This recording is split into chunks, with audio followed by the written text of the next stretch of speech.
welcome to West Country Wanderings and welcome to part 2 of my Severn Way series. We're back here in Powys in the middle of Wales, and in part 1, in case you missed it, I'll put a link into that. You really need to watch that one first. I started from this very point from the car park in the Hafren Forest. We made our way up Llanidloes to find the source of this wonderful river, the River Severn, of course, Hafren in Welsh. We're back here by this delightful ford where I started the journey, and today we're going to make our way to the town of Llanidloes.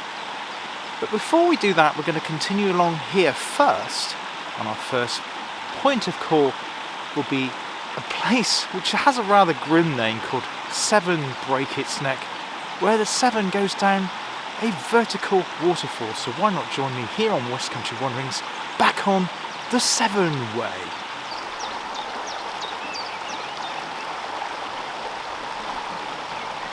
Now, yesterday when I was here, it was a Sunday and there was quite a few walkers around maybe taking weekend trips.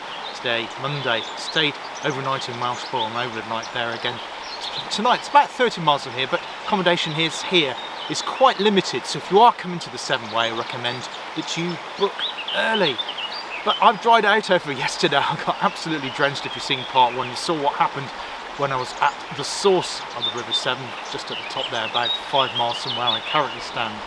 Today's walk on the Severn Way takes us along following the river, but unfortunately then it diverges. It heads up after we've gone to the waterfall, because it then joins the main road into Llanidloes. I will follow that, and then we'll go into the town and I'll tell you more about how the River Severn has affected that town. In fact, of course, that's how the town grew, because of the River Severn. It gave the small settlement there, which was obviously originally agricultural, real purpose in terms of industrial heritage, in terms of things like mills and that, and the mines, and I'll give you all the information on that later in the video. So why not join me along this trail following the River Severn.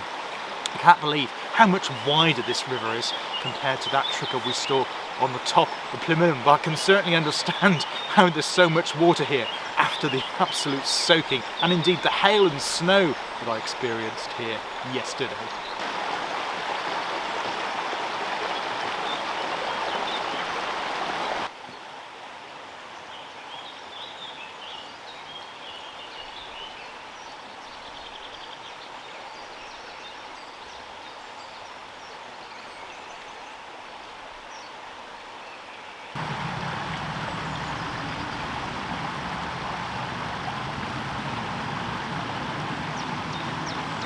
Now at this point here, the path diverges. You've got this track which enters Hafren Forest that way, and obviously they use that for the trucks to, when they're felling the trees, to take the timber out. But our path heads up the steps, which is just in front of me now, show you that, and then we'll be making our way along to Severn Break.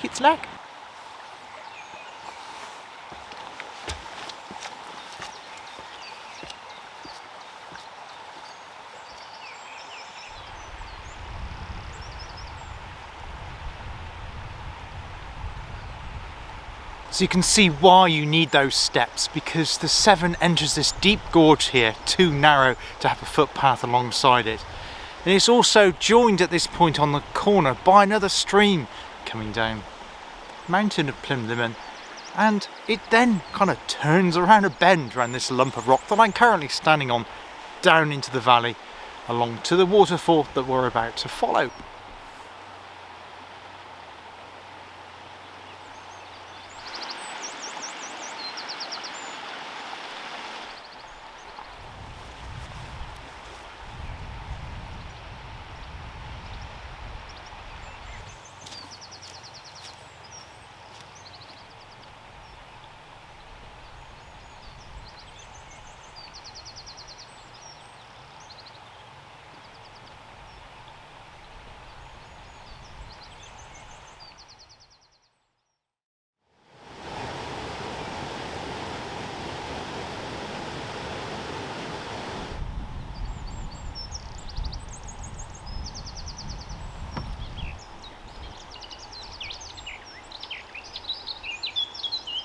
I've now lost sight of the River Severn.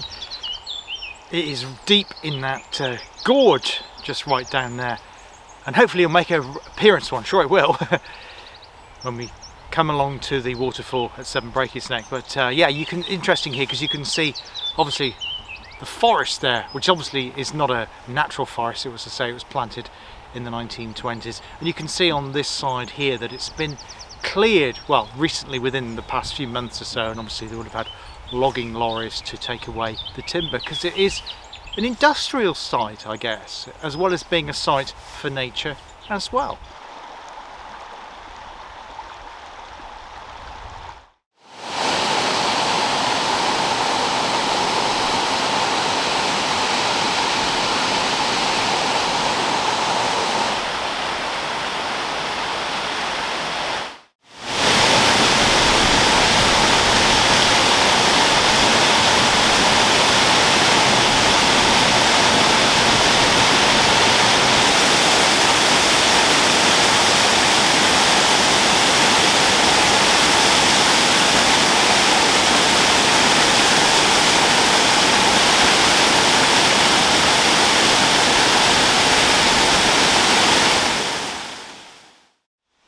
So that's the Severn Break Neck waterfall, just right down there. I can't do a piece to camera right in front of it. Excuse me, it's walking out the path as well. Can't do a piece to camera right there because obviously the noise of the water, the sheer torrent of the water coming down that waterfall, you wouldn't be able to hear me, or you wouldn't be able to hear me very well. I'd be shouting to try and above it. It is really, really loud. But anyway, I've done some video shots of that stunning waterfall there, just to give you an idea of the force of that water. Just to the right of the waterfall, see if I can get a couple of shots of it, you can see two logging poles which have obviously been brought down where they've felled the trees. They've gone into the River Severn, and the force of the River Severn has brought it down, but it's actually trapped because of the length of them in the side of the waterfall. Very impressive sight indeed.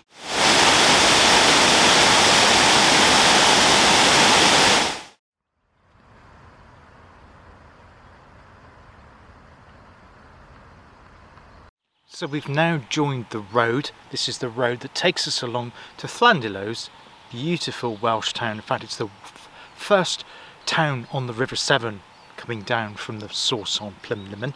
We're going to make our way along the road, and there'll be bits where we'll be able to see the Severn, but it doesn't follow the river like we did in the first part of the walk after we left the car park here.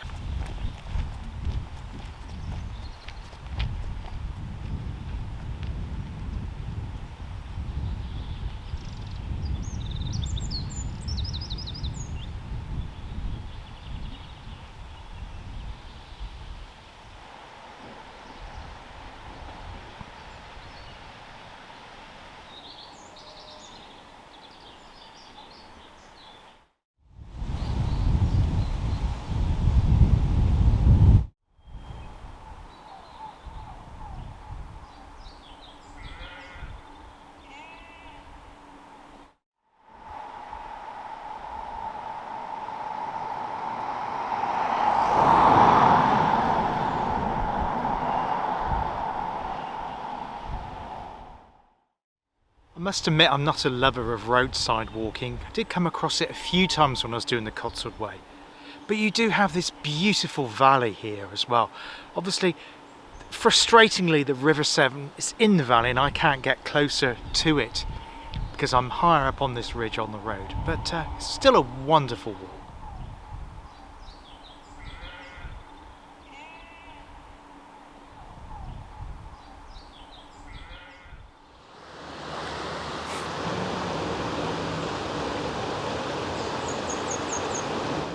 Welcome to Llanidloes. Here we are, this is the River Severn, and you may have noticed since we started our walk today, it has undergone a massive transformation, and it's much wider and faster, and I'll explain why.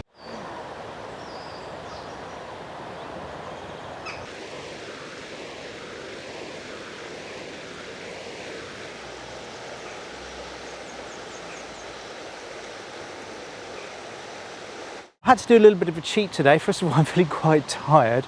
So although I walked probably about couple of 2.5 miles from the car park where we started the walk. I then returned to my car and I just filmed a couple of pieces along that road because the Severn Way literally just follows the road. So there's no difference between walking and driving at that point, and you're driving quite slowly. So I've just stopped a couple of times and parked up, because otherwise I would have needed to walk here and walk all the way back to my car again. And it was just completely repeating the route. So I thought it'd be more economical, because I've got more filming to do, to drive here. So I've parked up in Llanidloes so we can have a really good tour of this beautiful town here, the first town on the River Severn. And as you'll notice, the River Severn here is much wider than it was when we left the car park at Hafren Forest at the start of the walk.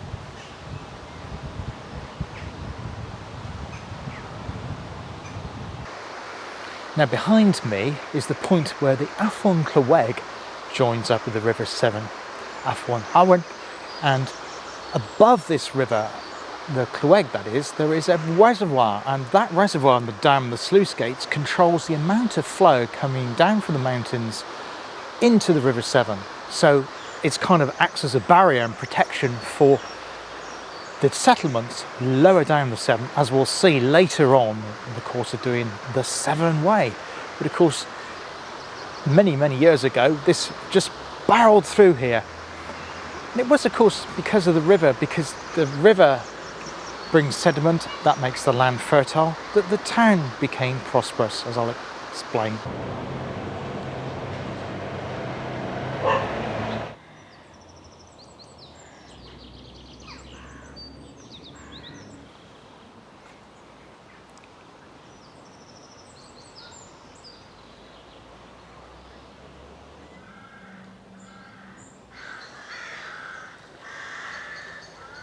I'm standing now in the churchyard of St Llanidloes Church, hence the name Llanidloes.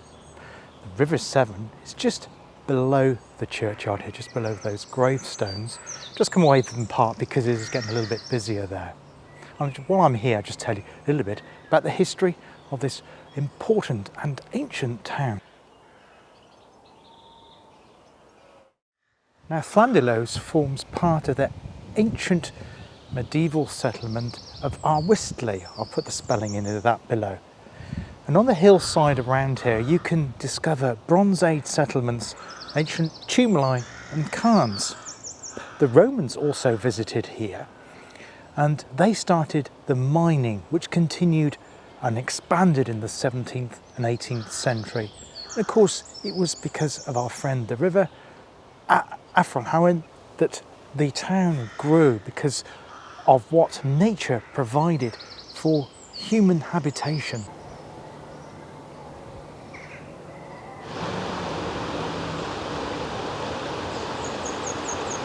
Now the origins of the present day town of Llanidloes started right here when the Celtic saint St Llanidloes started building this church behind me in the 7th century. The town expanded in Norman conquest's time when a castle was built around I think it was around 1070, something like that, Motte Bailey Castle, and that is where the current Mount Inn now stands. In 1280, the town was granted a charter by Edward I, and this was granted by one later in 1344, making this town the first self-governing town in Wales, a tradition which continued until local government organisation in 1974. The town hall, which sits right at the centre of the cross, is indeed impressive, and it's the one of only of its type here in Wales. The old market hall, which sits right at the centre of the cross, was built between 1612 and 1622, and it's the only half-timbered market hall in Wales.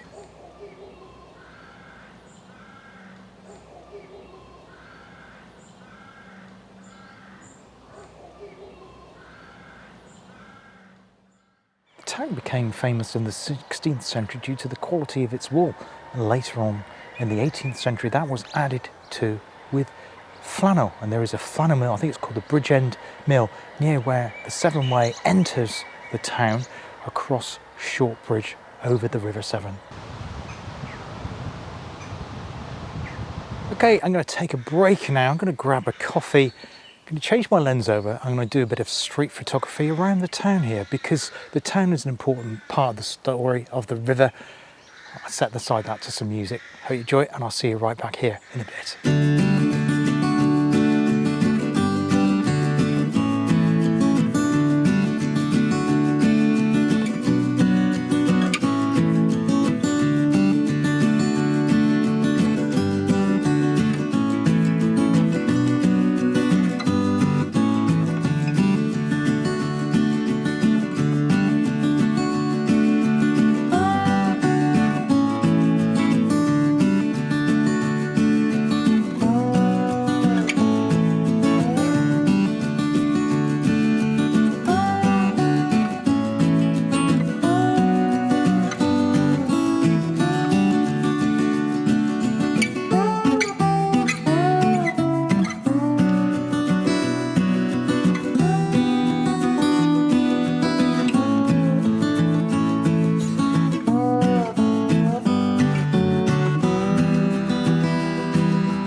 So I've just come to the Millennium Garden, just on the edge of the town. There's a supermarket down, there's the main road, and that delightful spot here. It's been beautifully planted with shrub trees and flowers. Also plenty of picnic tables and seats. Really, really nice place.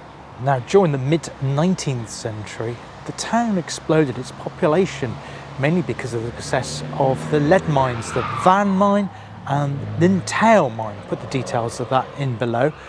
There was also a town hall built, which was built as a temperance hall. Of course, like most temperance hall, that failed, but it's still a magnificent building in the centre of the town here.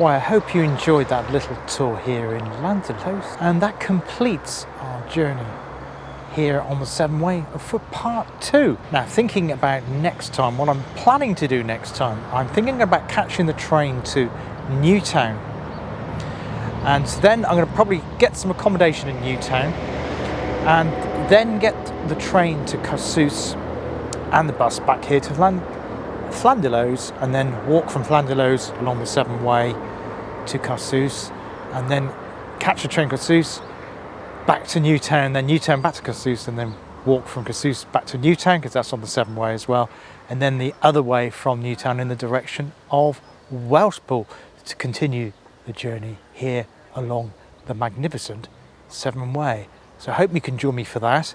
Probably be a few more weeks before I'm up here again, because obviously logistics of getting up here and that, but hopefully it won't be too long away.